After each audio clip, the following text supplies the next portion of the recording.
भी एक्शन में है। सीएम अशोक गहलोत ने शिक्षा मंत्री बीडी कल्ला से पेपर लीक के संबंध में फोन पर बातचीत की। साथ ही आरपीएससी के जो चेयरमैन हैं संजय श्रोत्रिय, उनसे भी फोन पर इस संबंध में सीएम ने बातचीत की है और सीएम ने साफ शब्दों में ये कहा है, ये निर्देश दिए हैं कि किसी भी तरह की किसी भी स्तर पर कोई कोताही न बरते और डीजीपी को भी इसी तरह के निर्देश दिए गए। आरोपी किसी सूरत में बख्शा नहीं जाना चाहिए। ज्यादा जानकारी के लिए बात करेंगे सहयोगी लवली वधवा से। लवली, देखिए, इस तरह के मामले जितने सामने आएंगे उतना ही अपने आप को इससे दूर रखने के लिए ज्यादा बड़ी कवायदें करनी होंगी। तड़ातड़ एक्शन हो रहा है। देखिए, बिल्कुल सीएम गहलोत इस पूरे मसले को लेकर के बेहद गंभीर हैं। उन्होंने आज मीडिया से बातचीत में भी इस बात को साफ किया कि कोई भी आरोपी बख्शा नहीं जाएगा और साथ साथ में उन्होंने तीनों अधिकारियों से बात करके जो जिम्मेदार लोग हैं उनको इस बात के लिए ताकीद किया है, पाबंद किया है कि इस पूरे मसले में किसी भी तरह की कोई लापरवाही नहीं बरती जाए। अगर कोई बरतता है तो उसके खिलाफ कार्रवाई के लिए खुद सीएम पूरी तरह से तैयार है। तो यानी ये स्पष्ट है कि मुख्यमंत्री अशोक गहलोत जो हैं वो इस पूरे मामले पर कोई कोताही नहीं बरतना चाहते हैं। पूरी सरकार चाहती है कि पूरे पारदर्शी सिस्टम के साथ में कामकाज हो, मगर सिस्टम में जो कोलैप्स करने वाले लोग हैं, सिस्टम को जो लीकेज करने वाले लोग हैं, उनके खिलाफ किस तरह से कार्रवाई की जाए उसको लेकर के सरकार अब पूरी तरह से आर पार के मूड में है। सरकार ने बिल्कुल साफ किया है कि किसी भी तरह का कोई भी पेपर माफिया हो उसे बख्शा किसी भी सूरत में नहीं जाएगा। ये बहुत बड़ा मैसेज है। और इधर पेपर लीक मामले में बड़ा अपडेट, पुलिस मुख्यालय ने एक बड़ा फैसला लिया है। नकल गिरोह के खिलाफ सख्त कार्रवाई होगी। डीजीपी उमेश मिश्रा ने निर्देश दिए हैं कि नकल गैंग में जो बदमाश शामिल है उनकी संपत्ति जब्त की जाए। इसकी संभावनाएं तलाशी जाएंगी। राष्ट्रीय सुरक्षा कानून के तहत भी कार्रवाई करने पर पीएचक्यू विचार कर रहा है। पासा कानून में संशोधन कर संपत्ति जब्त करने पर भी विचार किया जा रहा है। पासा कानून में 1 वर्ष तक हिरासत में भी रखा जा सकेगा। ज्यादा जानकारी के लिए बात करेंगे सहयोगी विष्णु से। विष्णु, क्या जानकारी है? देखिए, आज राजस्थान पुलिस मुख्यालय के जो डीजीपी हैं उमेश मिश्रा ने एक सख्त फैसला लिया है और अब जो भी नकल गिरोह में शामिल होने वाले लोग होंगे उनकी संपत्ति को जब्त करने का फैसला जो है पुलिस मुख्यालय ने लिया है। वहीं पर यह भी बताया जा रहा है कि इस संबंध में विचार जो है वो शुरू कर दिया है, एक प्रस्ताव जो है वो बनाया गया है और उसमें इसके अलावा संपत्ति को जब्त करने की कार्रवाई के अलावा वो जो लोग नकल गिरोह में शामिल होने वाले होते हैं, जो प्रोफेशनल लोग होते हैं, उनके आपराधिक रिकॉर्ड को खंगाला जा रहा है, उनकी कुंडली को खंगाला जा रहा है, ताकि संपत्ति की जब्त करने के अलावा राष्ट्रीय सुरक्षा कानून के तहत उनके ऊपर कार्रवाई करने के जो विचार है वो भी अब पुलिस मुख्यालय ने शुरू कर दिया है। इसके लिए बदमाशी कुंडली खंगाली जा रही है। जी, और देखिए, पेपर लीक मामले में बड़ा एक्शन ये भी लिया गया है कि जो 46 अभ्यर्थी पकड़े गए हैं उन्हें आजीवन आयोग की परीक्षा देने से डिबार कर दिया गया है। ये आरपीएससी ने बड़ा कदम उठाया है। सभी 46 अभ्यर्थी डिबार हो गए हैं, यानी आजीवन वो आयोग की परीक्षा नहीं दे सकते, कभी नहीं दे पाएंगे आयोग की परीक्षा।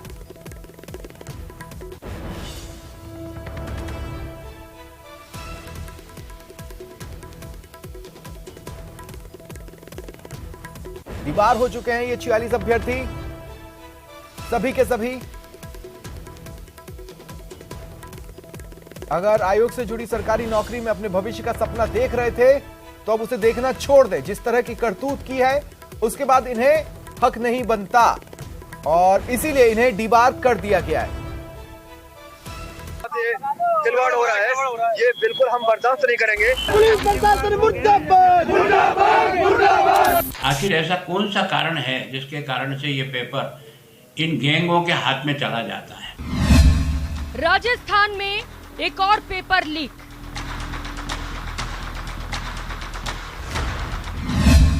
$10 लाख में बिका आरपीएससी का पेपर।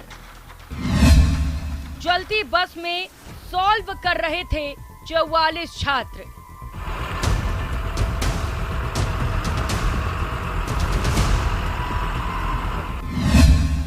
जोधपुर का सरकारी टीचर है मास्टरमाइंड।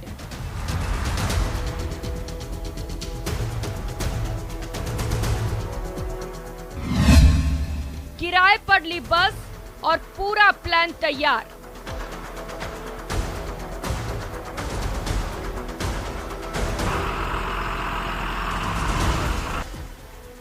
फिर अधर में लटका 3,74,000 छात्रों का भविष्य। कोई सरकार नहीं चाहती कि कोई पेपर लीक हो, सरकार तो चाहती है पेपर लीक नहीं हो। तो हमारी मांग है कि इसमें सीबीआई की जांच मांग करें और आरपीएससी के चेयरमैन और शिक्षा मंत्री को जल्दी जल्दी बर्खास्त करें। राजस्थान में सीनियर टीचर भर्ती परीक्षा होनी थी, लेकिन एग्जाम शुरू होने से ठीक पहले ही परीक्षा का पेपर लीक हो गया। उदयपुर में 44 स्टूडेंट्स बस में पेपर सॉल्व करते पकड़े गए, जिसके बाद कोटा, झुंझुनू, दौसा, टोंक, अजमेर, अलवर सहित पूरे प्रदेश में छात्र सड़कों पर उतर आए। छात्रों ने जमकर हंगामा किया, प्रदर्शन और नारेबाजी की। इसके बाद आनन फानन में सुबह 9 बजे एग्जाम शुरू होने से ठीक पहले ही पेपर कैंसिल कर दिया गया। राजस्थान माध्यमिक शिक्षा बोर्ड ने दूसरी पारी में होने वाली परीक्षा को सख्ती के साथ संपन्न कराया और केवल सुबह की पारी में होने वाले जीके के पेपर को स्थगित किया गया। इस पेपर को 4 लाख छात्र देने वाले थे। वरिष्ठ अध्यापक भर्ती परीक्षा पर उठे सवाल। उदयपुर पुलिस के हत्थे चढ़े 45 छात्र। 28 जिलों में 150 केंद्रों पर परीक्षा। 12 लाख अभ्यर्थियों ने किया था आवेदन। 9,760 वरिष्ठ अध्यापकों के पद हैं रिक्त। उदयपुर में पेपर को पहले कंफर्म करने के लिए आरपीएससी भेजा गया था। बेकरिया इलाके में बस में मौजूद अभ्यर्थियों के पास पेपर मिला था, जिसके बाद आरपीएससी से पेपर असली होने की बात कंफर्म हुई तो छात्रों का गुस्सा फूट पड़ा और पुलिस सख्ती के साथ मामले की जांच में जुट गई। मामले में कार्रवाई करते हुए पुलिस ने सरकारी शिक्षक और मास्टरमाइंड सुरेश बिश्नोई को धर दबोचा, जिसने इस पूरी साजिश की पटकथा रची थी और 10-10 लाख रुपए में पेपर को बेचा था। मास्टरमाइंड ने एक बस को किराए पर लिया था और उसी बस में रात में ही अभ्यर्थियों को पेपर सॉल्व करा दिए थे।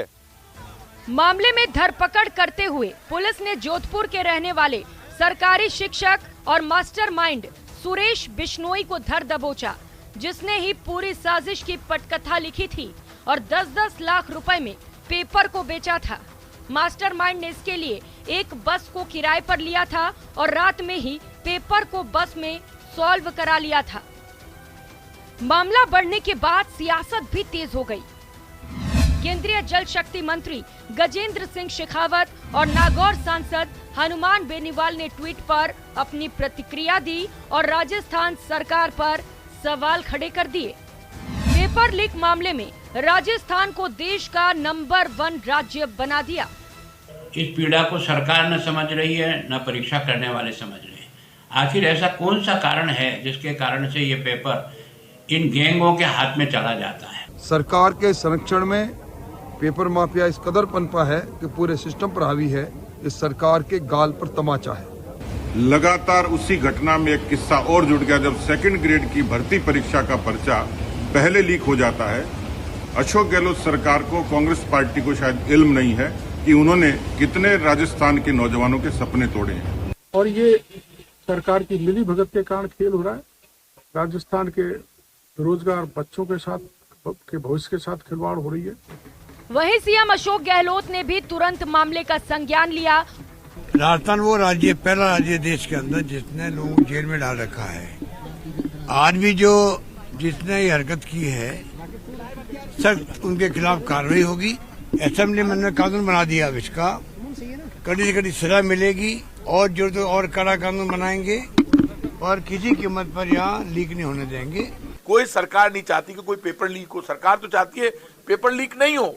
लेकिन इस तरह के गिरोह यदि कहीं सक्रिय है तो ये मानकर चलिए, चाहे और भी सख्त कानून बनाना पड़े, इनकी जमानतें नहीं होगी, चाहे और कोई सख्त कानून लेकर आना पड़े। हम इनके लिए बड़ा, मैं फिर कह रहा हूँ, ये पेपर लीक वाले समझ जाएं, नहीं तो ऐसा कानून लाएंगे कि जेल में ही पड़े रहेंगे, छूट ही नहीं पाएंगे, जमानतें नहीं होगी। जो भी अगर कोई इसमें दोषी पाया जाएगा तो उसको बख्शा नहीं जाएगा। पूर्व में भी पेपर आउट है, उसमें जो भी संलिप्त पाए गए उनके खिलाफ कार्रवाई की, उनको जेलों से बंद किया गया, तो उनको छोड़ा नहीं जाए, बख्शा। लेकिन जो भी कोई इसके लिए जिम्मेदार होगा डेफिनेटली उसके खिलाफ लगातार की जाएगी। हाँ नहीं, लगातार हो रहे हैं, बहुत अफसोस की बात है और आगे इस तरह के इंतजाम किए जाएंगे कि इस तरह की हरकत ना हो।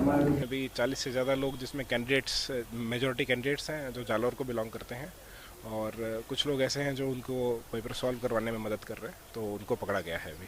और जहां तक आगे इसमें जांच का प्रश्न है तो इसमें जांच एजेंसी अपना काम कर रही है, वो उसकी जो भी जांच रिपोर्ट होगी उसके अकॉर्डिंग आगे इसमें आयोग भी अपना विचार करेगा। पेपर लीक के बाद एबीवीपी ने शिक्षा राज्य मंत्री जाहिदा खान और बीजेपी युवा मोर्चा के कार्यकर्ताओं ने उच्च शिक्षा मंत्री बीडी कल्ला के आवास का घेराव किया और जमकर नारेबाजी की। फिलहाल पेपर को भले ही निरस्त कर दिया गया हो, लेकिन एक बस से इतने लोगों का पकड़े जाना किसी बड़ी साजिश के सबूत हैं। बार बार पेपर आउट होने से परीक्षार्थी भी खासे परेशान हैं। इस बात से ये प्रमाण होता है कि कोई गैंग है जो हर बार किसी न किसी रूप में पेपर को बाहर ले आती है। ऐसे में सरकार को इस पेपर लीक होने की घटनाओं को रोकने के लिए कोई एक्शन प्लान बनाना होगा।